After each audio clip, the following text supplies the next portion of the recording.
Assalamualaikum warahmatullahi wabarakatuh. Perkenalkan, nama saya Sanisha Panastianti Putri. Saya akan menjelaskan sejarah dan perjalanan munculnya teori evolusi. Perkenalkan, nama saya Sylvia Isnadi Asmianti. Perkenalkan, nama saya Primadi Tiga. Perkenalkan, nama saya Muhammad Akram Putra Rahman. Perkenalkan, nama saya Lina.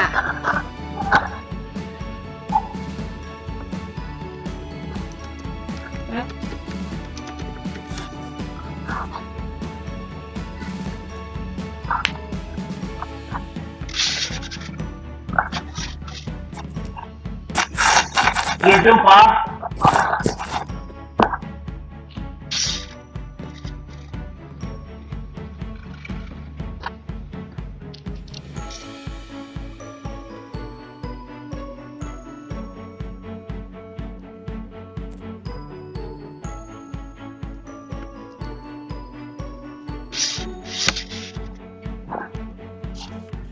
Nah, yang pertama ada sejarah munculnya teori evolusi. Nah, sejarah ini pada mulanya evolusi merupakan hipotesis dari sebagian kecil orang. Namun, kemudian banyak ahli yang bertentang untuk membahas dan membuktikannya. Sejak ditemukannya bermacam-macam fosil makhluk hidup yang kemudian dianggap sebagai bukti evolusi, hipotesis tentang evolusi tersebut berkembang menjadi teori-teori evolusi. Nah, terus banyak ahli, terutama ahli biologi, yang memberikan penjelasan dan mengembangkan pikiran tentang evolusi pada sebelum teori evolusi Darwin maupun sesudahnya.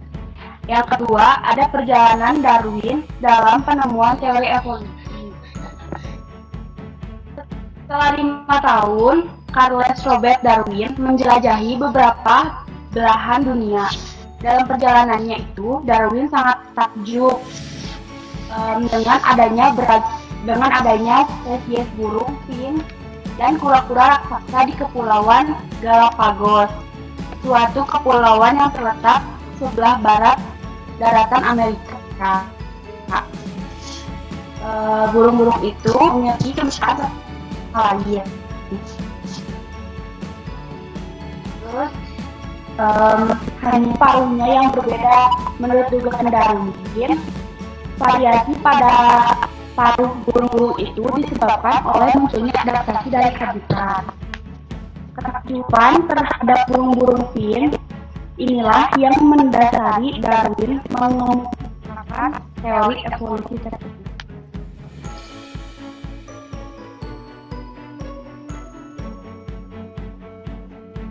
Dan yang kedua adalah ada gambar di samping tampak bahwa terdapat berbagai jenis burung fin. Ada gambar di situ ya. Menurut Darwin, burung fin terdapat di Kepulauan Galapagos berasal dari satu spesies burung fin makan biji yang terdapat di daratan Amerika Selatan. Burung-burung itu berimigrasi karena faktor makanan. Selama berimigrasi, burung-burung itu terdampar di tempat yang berbeda-beda. Burung itu harus mencari makan, terutama biji-bijian seperti daerah asalnya agar dapat bertahan hidup. Sementara itu, beberapa burung fin mencoba mencari jenis makanan lainnya, seperti serangga, madu, kaktus, dan buah. Akibat proses adaptasi terhadap variasi jenis makanan inilah, burung-burung fin itu akhirnya mempunyai bentuk paruh yang bervariasi.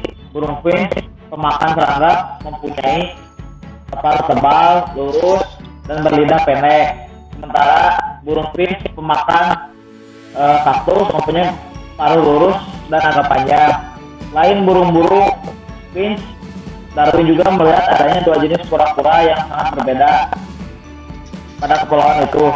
Kura-kura Galapagos berukuran besar dengan tipe cangkang yang melengkung seperti kubah. Kura-kura ini ditemukan pada habitat basah. Sementara itu di kepulauan lainnya habitatnya kering. Ditemukan kura-kura berukuran kecil dengan cangkang berbentuk pelana.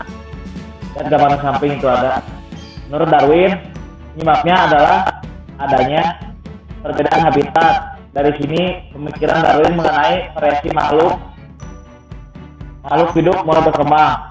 Fenomena burung finch dan kura-kura Galapagos tersebut menimbulkan gagasan Darwin dan menyatakan bahwa individu yang beradaptasi pada habitat mereka dengan baik mewariskan sifat-sifat mereka yang unggul pada generasi berikutnya.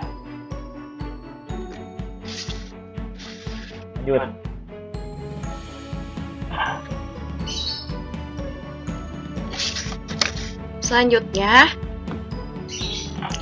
Selanjutnya, Darwin juga menyatakan bahwa sifat-sifat unggul lama-kelamaan akan mengubah suatu populasi. Nah, melalui mekanisme ini, spesies baru akan selalu terbentuk dan dinamakan evolusi melalui seleksi alam. Hal ini tertuang dalam bukunya yang berjudul The Origin of Species by Means of Nature pada tahun 1859. Darwin juga banyak membaca buku untuk memperkuat hipotesisnya, diantaranya buku Principles of Geology karya Charles Lyell, yaitu ahli geologi yang terbit pada tahun 1830, dan buku An Essay on the Principles of Population karya Thomas Malthus, ahli ekonomi dan kependudukan yang terbit pada tahun 1798. Nah, berdasarkan buku Charles, Darwin mendapat pendapat bahwa bumi akan mengalami suksesi secara terus-menerus yang akan menyebabkan variasi manusia yang mengalami perubahan karena pengaruh alam. Dan berdasarkan buku Malthus, Darwin mendapat masukan bahwa populasi makhluk hidup mengalami peningkatan secara geometri, sedangkan persediaan pangan mengalami peningkatan secara aritmatis.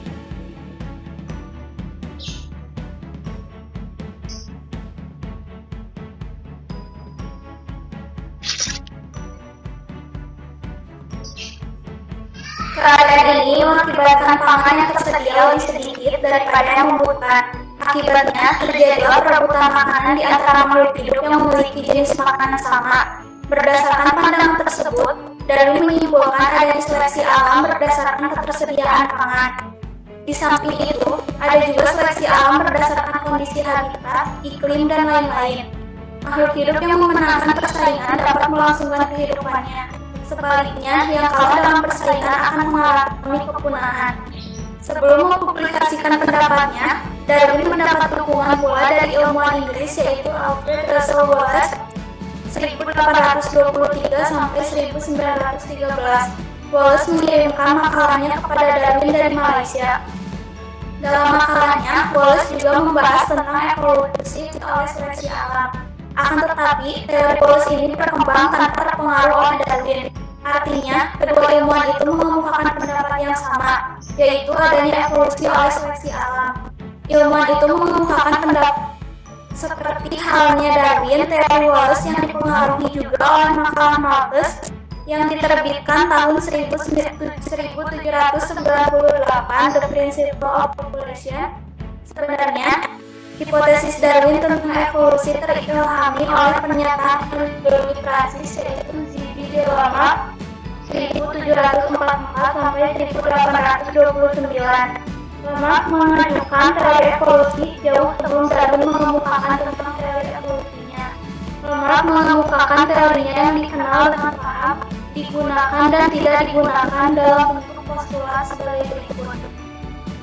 Semua organisme mempunyai kemampuan menjadi organisme yang lebih kompleks. Dua, organisme dapat berubah sebagai respon terhadap lingkungan. Dan yang ketiga, organ tubuh makhluk hidup yang sering digunakan akan berkembang terus, sedangkan organ yang tidak sering digunakan akan mengalami atrofi atau penyusutan, dan bahkan reduksi atau hilang.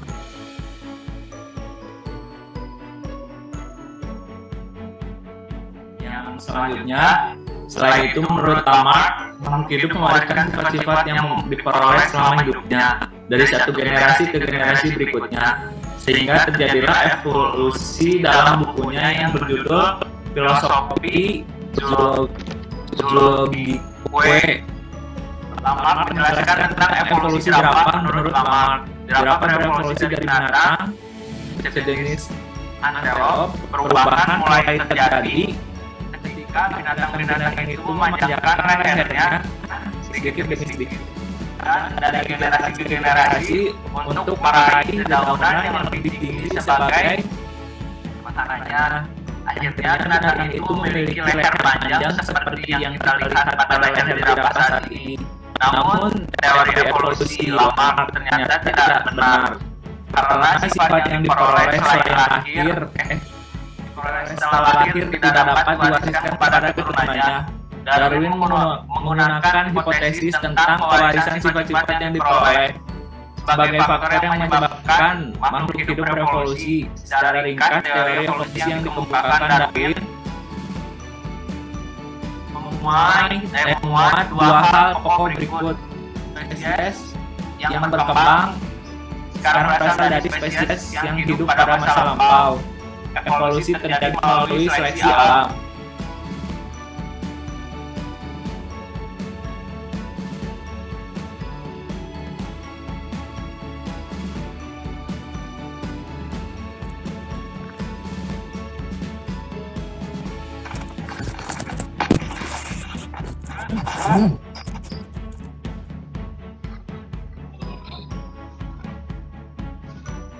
Sekian dari presentasi kami.